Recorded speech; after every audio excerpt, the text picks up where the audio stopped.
Mesdames, Messieurs, bon après-midi. Merci de nous retrouver dans le cadre de cette édition de l'information en langue française sur My Media Prime Télévision. Nous sommes le jeudi 16 janvier 2025.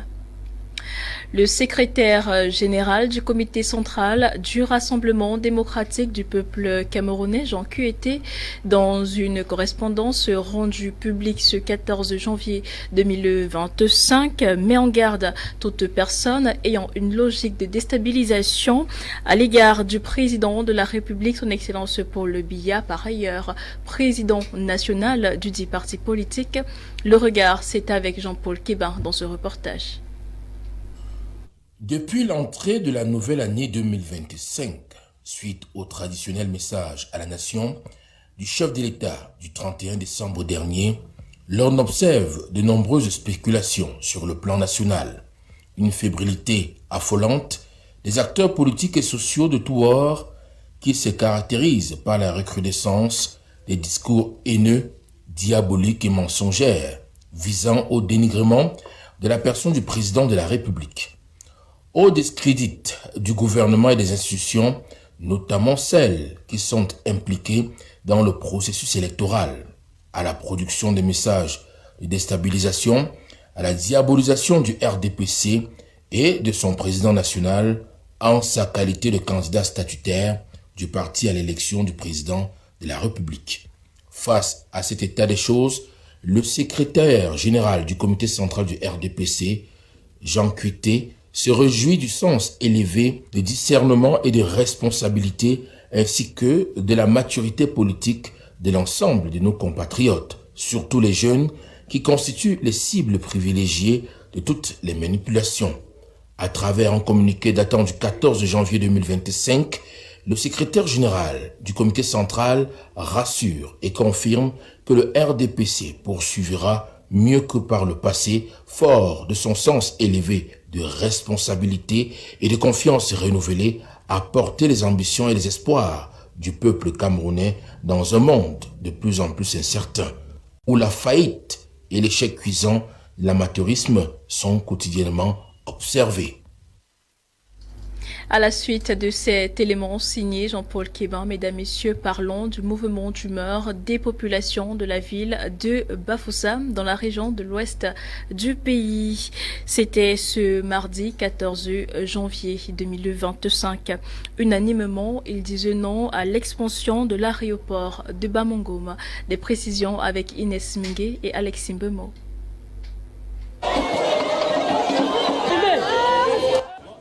Suite à la disparition de cette borne dans le périmètre de l'aéroport de Bafoussam-Bamongom, la commission cadastrale chapeautée par le préfet du département de la MIFI a effectué une descente sur les lieux pour reconstituer les bornes disparues. Cette descente intervient après celle du sous-préfet de l'arrondissement de Bafoussam 3e, récemment pour marquer les croix de Saint-André sur les maisons à déguerpir. Après avoir échangé avec la population, Christopher Fofier-Mbouedia se dit satisfait. Nous sommes descendus lancer ces travaux aujourd'hui et avons fait face à la résistance de la population.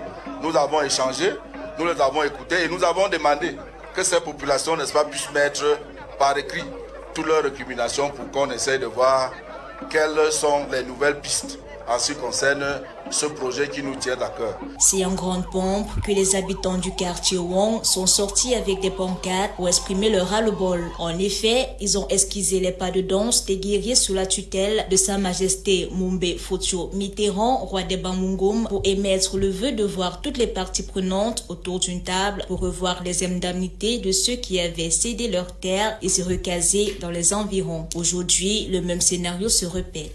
S'il y a un titre foncier qui parle de 450 hectares, on peut casser ce titre et retrocéder l'espace de 291 hectares à la population pour qu'on continue à vaquer à nos occupations. Quand vous regardez les mamans qui dansent là, c'est une danse qui sort au moment où il y a quelque chose qui ne va pas dans le village. Sa Majesté Moumbe Fotio Mitterrand, qui est notre chef, a rassuré sa population que pour le moment, nous ne sommes plus à l'époque coloniale où on venait, on disait seulement que les gens partent.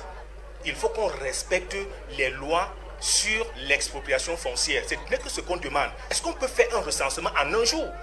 Vous comprenez que derrière cela, il y a des choses qui sont cachées. On se tient comme ça, il y avait une maison en dur là-bas.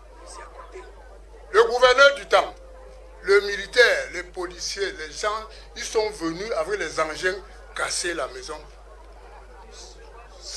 Sans compter, sans exproprier.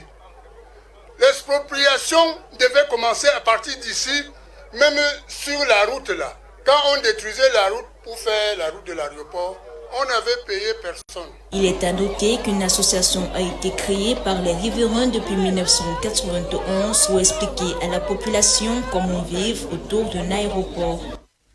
Et dans la page santé de ce journal, parlons dans un premier temps de la visite inopinée du ministre de la Santé publique, le docteur Manaouda Malachi, à l'hôpital de district de Newbel ce mercredi 15 janvier 2025. Durant cette opération, le patron de la santé au Cameroun a exprimé son mécontentement face à l'état de délabrement, l'insalubrité et surtout l'absentéisme de certains employés de cette formation sanitaire. Les précisions avec Joseph Betty Otto.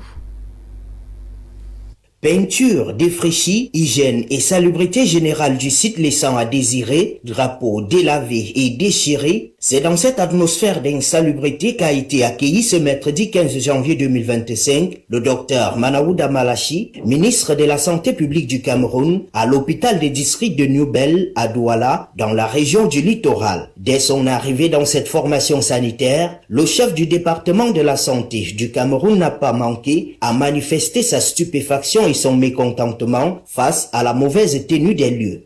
Qui inspire le patient, qui peut penser que on pourrait trouver la guérison. Et donc c'est important que nous soyons autant l'aspect des plateaux techniques, mais autant l'aspect extérieur de nos formations sanitaires. Outre l'état de délabrement de cette infrastructure sanitaire, le patron de la santé du Cameroun a également exprimé son indignation à l'endroit du personnel absent de son poste lors de cette visite. C'est le cas du pédiatre à Pranton, travaillerait 2 fois par semaine. C'est pas normal que vous soyez affecté dans un hôpital et dans cet hôpital, vous ne consultez que 2 jours par semaine. Les autres jours de la semaine, vous faites quoi?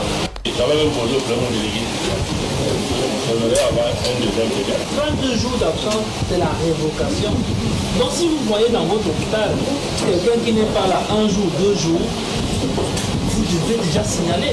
Et c'est sur ce coup de gueule du docteur Manaouda Malachi que cette tournée a connu son terme. Nous restons en santé pour la suite de ce journal. La reconnaissance et gratitude sont les maîtres mots qui ont rythmé la cérémonie solennelle de remise de consommables par le gouvernement des États-Unis d'Amérique au laboratoire national de la santé publique du Cameroun.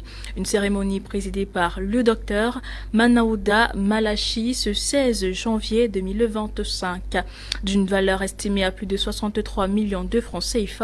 Ce don, qui arrive à point nommé comme l'a relevé le patron de la santé, est constitué spécialement d'équipements de protection individuelle, de matériel de prélèvement, de conditionnement et de transport sécurisé des échantillons. En rappelant qu'au pic de la gestion du Covid-19, le Cameroun, avec l'aide de ses partenaires, a mis en place une chaîne de laboratoires qui joue un rôle prépondérant dans le prélèvement et le diagnostic des échantillons pour une meilleure réponse aux épidémies. Le MinSanté a insisté sur le fait qu'il est important de continuer à bâtir un système de santé paré à toute éventualité, capable de résister à une quelconque menace toutefois qui passe par le laboratoire. Il a par ailleurs invité le laboratoire national de santé publique à travers la direction de la lutte contre les maladies et les épidémies qui chapeaute le réseau sus-évoqué à faire bon usage de la dotation américaine reçue ce jour. Il y va de la protection de la population camerounaise et même au-delà. C'est une opération de grande envergure qui sera lancée dans les prochains jours par Célestine Ketia Cortez, ministre de l'Habitat et du Développement urbain dans la capitale politique du pays. Il sera question de nettoyer en profondeur la ville de Yaoundé. Jean-Paul Keba.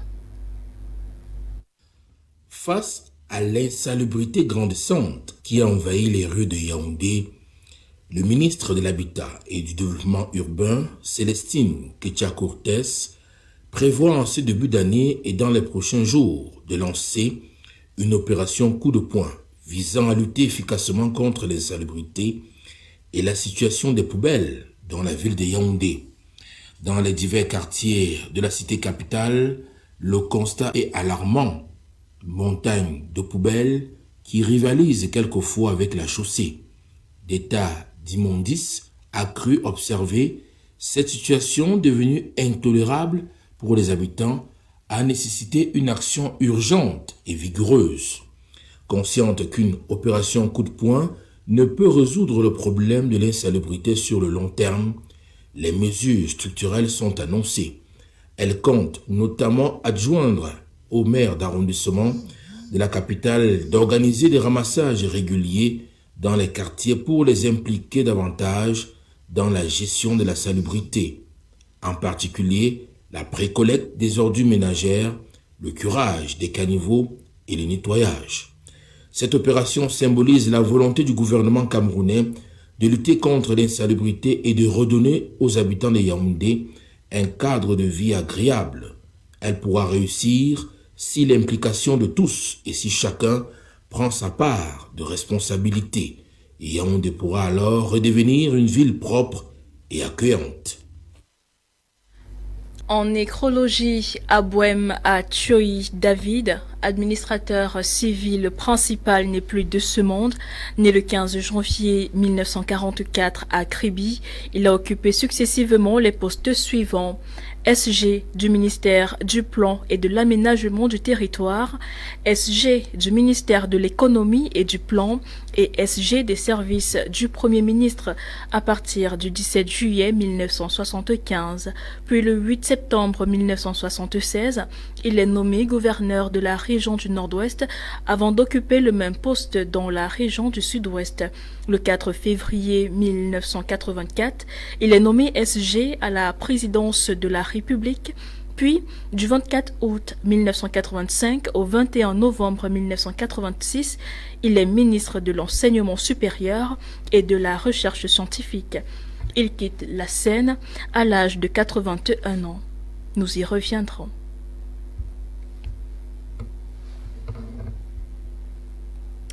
En attendant de revenir sur cette information, mesdames, messieurs, ouvrons la page dédiée à l'actualité africaine dans ce journal.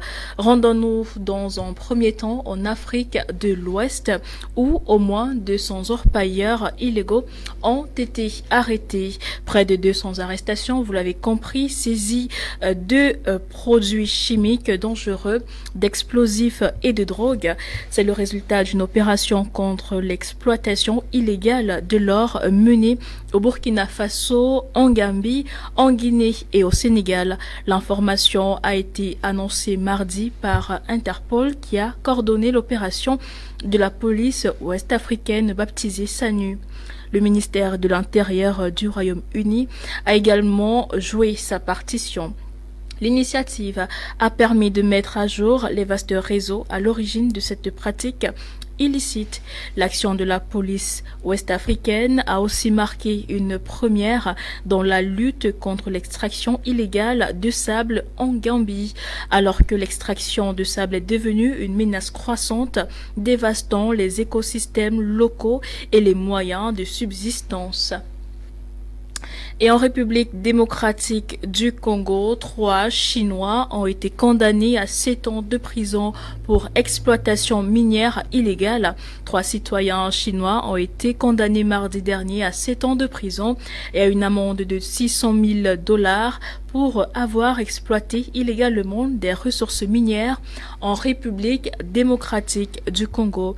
Il s'agit de la première condamnation d'un tribunal congolais pour exploitation minière non autorisée dans le pays, selon les documents judiciaires. Les 3 accusés qui ont été arrêtés le 4 janvier avec 10 lingots d'or et $400,000 en liquide ont été reconnus coupables de fraude, de blanchiment d'argent et de pillage. Cette condamnation intervient alors que les autorités congolaises intensifient leurs efforts pour lutter contre le trafic illégal des minerais. Et au Mozambique, pour terminer, nous observons des troubles à l'investiture du nouveau président. Des centaines de partisans de l'opposition mozambicaine ont manifesté ce mercredi à l'occasion de l'investiture du nouveau président à la suite d'élections contestées et d'épisodes de violences meurtrières. Daniel Chapo a prêté serment en tant que 5e président du pays devant environ 2500 personnes qui ont bravé une chaleur intense devant l'hôtel de ville de la capitale du pays. Les partisans de l'opposition ont protesté pacifiquement à quelques mètres de là après que les forces de sécurité armées de fusils et de matraques les ont empêchés d'accéder au lieu de la cérémonie. Chapo, un diplômé en droit âgé de 48 ans, a reconnu la nécessité de mettre fin à l'instabilité qui secoue cette nation d'Afrique australe. En décembre dernier, le Conseil constitutionnel du pays a déclaré Chapo vainqueur de l'élection présidentielle avec 65,17% des voix. Une série de manifestations et une répression violente de forces de sécurité après des élections ont fait au moins 300 morts, dont de nombreux enfants selon les organisations locales et internationales de défense des droits de l'homme. Et voilà qui referme cette édition de l'information pour le compte de cet après-midi. Mesdames, Messieurs, merci de nous avoir suivis. Restez en compagnie de nos programmes qui se poursuivent sur My Media Prime Télévision avec l'édition de l'information en langue anglaise à 18h30 exactement. Quant à nous, retrouvez-nous demain, même heure, pour une autre édition du journal. D'ici là, portez-vous bien. Excellente soirée et à demain.